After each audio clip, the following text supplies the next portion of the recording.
bafoué, ils ont bafoué un petit peu mon image par rapport à la presse, tout ça. Ils ont dit que Djibbor avait refusé de venir avec l'équipe nationale. Quoi, Djibbor?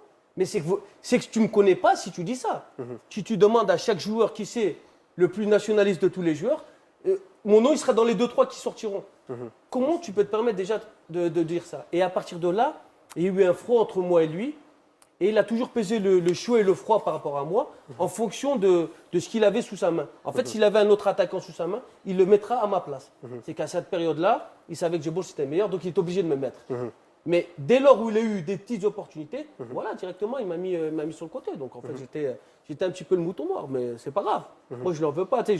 Une fois, on a eu une discussion simple, claire et nette. C'est très rare que j'aille m'exprimer avec les entraîneurs, mais c'est Aden, j'ai été une ou deux fois le voir justement par rapport à ma situation. Qui ne veut pas me mettre titulaire ou pas, c'est son choix, mais qui me respecte comme humain.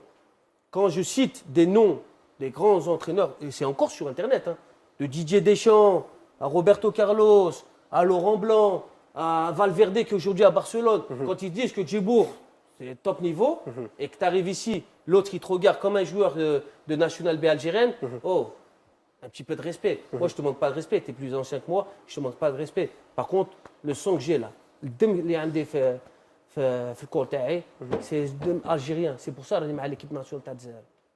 C'est pas pour toi.